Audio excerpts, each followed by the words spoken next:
अगला टॉपिक है बच्चों अन्योन्य प्रेरण गुणांक या अन्योन्य प्रेरण। आपकी बुक में अन्योन्य प्रेरण लिखा होगा तो मैं एक साथ पढ़ा रहा हूं। अन्योन्य प्रेरण गुणांक म्यूचुअल इंडक्शन एमसी नोट करते हैं।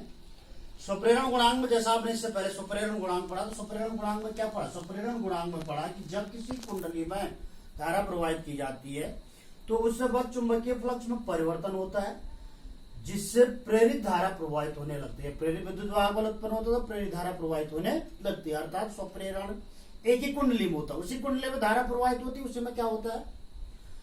प्रेरित धारा उत्पन्न होती है। लेकिन अन्योन्य प्रेरण के लिए क्या होता है कि दो कुंडलियां रखी गई है, दो कुंडलियां हैं, एक है पी और दूसरी है S. P for primary, S for secondary. दो कुंडलियों को पास पास रखा जाता है। एक कुंडली में आपने क्या कर रखा है? बैटरी जोड़ रखी है, कुंजी जोड़ के, अर्थात इसमें धारा प्रवाहित की जाती है। और दूसरी कुंडली पर केवल क्या जोड़ रखा है? धारा मान। धारा प्रवाहित करेंगे पहली कुंडली में, धारा पता कहां चलेगा? दूसरी कुंडली। डिटेक्ट कहां होगी धारा? दूसरी कुंडली, क्योंकि धारा वहां पे दूसरी कुंडली से जुड़ी हुई है।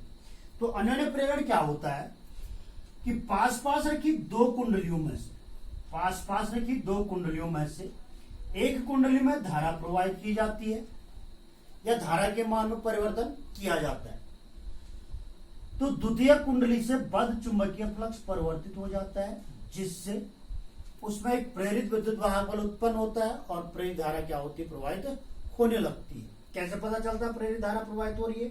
धारा मापी में क्या आएगा? विक्षेप आएगा।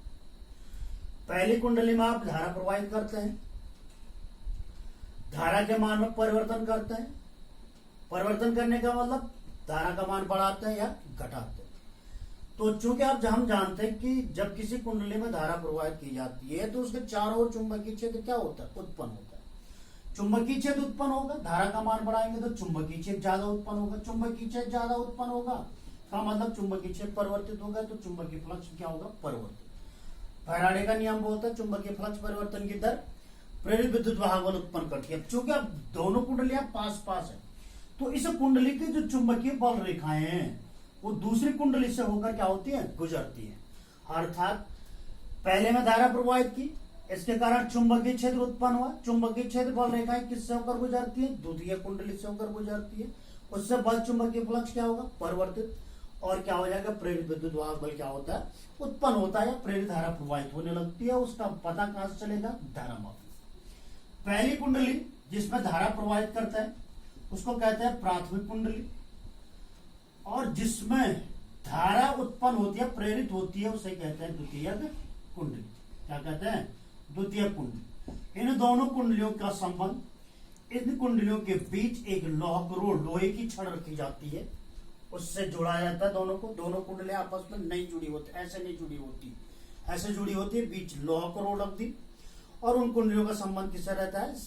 लोहा करोड़। लोहा करोड़ या लोहे की छड़ रखने पर क्या होता है? उस स्वप्रेरण में आपको बताया था कि चुंबकत्व तो बढ़ जाता है, या चुंबकशीलता क्या हो जाती है? बढ़ जाती है। समझ गए? ये तो स्वप्रेरण की परिभाषा हो। अब स्वप्रेरण गुणांक क्या होता है? क्योंकि यहाँ पर दो कुंडलियां हैं तो द्वितीय कुंडली से जो बद्ध चुंबकीय फ्लक्स है वो कितना है? माना फाइस। प्राइमरी में कितनी धारा प्रवाहित कर रहा है? माना आईपी, क्योंकि पी और एस दो प्रकार कुंडलियां होगी। धारा का सिंबॉलिक साइन क्या होगा? आईपी। तो चूंकि हम जानते हैं कि धारा जब प्राइमरी में धारा प्रवाहित कर रहे हैं तो इसके कारण द्वितीयक से बल चुंबकीय फ्लक्स क्या हो रहा है? परिवर्तित। Mean phi s is directly proportional to IP. Phi s is equal to directly proportional हटाया तो कांस्टेंट लगाया एम। कांस्टेंट क्या है? म्यूचुअल इंडक्शन, अन्योन्य प्रेरण गुणांक। तो phi s is equal to M I P. चूंकि फैराडे का नियम बोलता है equal to minus delta phi upon delta T. यहाँ पर फाई की जगह हमने फाइस ले रखा तो फाइस लिखेंगे। ई इक्वल टू, या इसको भी अब हम द्वितीयक में प्रेरित विद्युत वाहक बल उत्पन्न हो रहा तो आप ऐसा भी कर सकते हैं, इसको ई एस भी लिख सकते हैं, और अगर नहीं लिखना चाहो तो सिंपल ई भी लिख सकते हैं। तो E S equal to minus delta upon delta T M I P. E S equal to minus M delta I upon delta T, या एम इक्वल हो जाएगा minus E upon delta I P delta T. Symbol numerical value में minus चिन्ह क्या show कर रहा है? विपरीत दिशा। विपरीत दिशा का मतलब जो लेंज का नियम पड़ा उस कारण का विरोध करता है जिसके कारण स्वयं उत्पन्न होता है। अर्थात जो प्रेरित विद्युत वाहक बल चुंबकीय फ्लक्स परिवर्तन की दर का विरोध करता है। तो न्यूमेरिकल वैल्यू में आंकिक मान दिशा हटा देंगे, E upon delta A upon delta T। वही सूत्र है जो किसके लिए है, स्वप्रेरण गुणांक के लिए आया था, L के लिए। तो इसका मात्रक भी वही होगा जो स्वप्रेरण गुणांक का होता है, वोल्ट सेकंड पर एम्पियर, और बराबर क्या होगा, हेनरी। क्या होगा, हेनरी, क्योंकि ये वैज्ञानिक हेनरी द्वारा ये जो स्वप्रेरण अन्वयन प्रेरण की व्याख्या की गई। अगर आपको पूछ दिया जाए कि अन्वयन प्रेरण की परिभाषा लिखिए, तो अन्वयन प्रेरण की परिभाषा इस तरह से हो जाएगी। अन्वयन प्रेरण गुणांक की परिभाषा इस प्रकार से होगी, अगर delta IP upon delta T, delta IP upon delta T equal 1 ampere per second हो जाए, तो यहाँ पर एम इक्वल टू क्या हो जाएगा, ई हो जाएगा। तो अन्योन्य प्रेरण गुणांक की परिभाषा क्या हो जाएगी कि दो कुंडलियों का अन्योन्य प्रेरण गुणांक उस विद्युत वाहक बल या उस प्रेरित विद्युत वाहक बल के बराबर होता है जो किसी एक कुंडली में एकांक धारा परिवर्तन के कारण क्या होता है, उत्पन्न होता है। ठीक है, किन्हीं दो कुंडलियों का अन्योन्य प्रेरण गुणांक उस प्रेरित विद्युत वाहक बल के कारण प्रेरित विद्युत वाहक बल के बराबर होता है जो किसी एक कुंडली में एकांक धारा परिवर्तन करने पर क्या होता है, उत्पन्न होता है। ये अन्योन्य प्रेरण गुणांक की क्या हो जाएगी, परिभाषा हो जाएगी। ठीक है, इसमें क्या होता है बच्चों की, जैसे फिगर बना रखा मैंने कि दोनों कुंडलियां क्या है, एक दूसरे के सामने, एक दूसरे के है सामने। अगर आपके पास इस तरह का फिगर आ जाए कि एक कुंडली इस तरह से होगी और एक कुंडली इस तरह से हो जाए ऊपर की ओर, ऐसा या किसी डिफरेंट टाइप का, ऐसा नहीं है।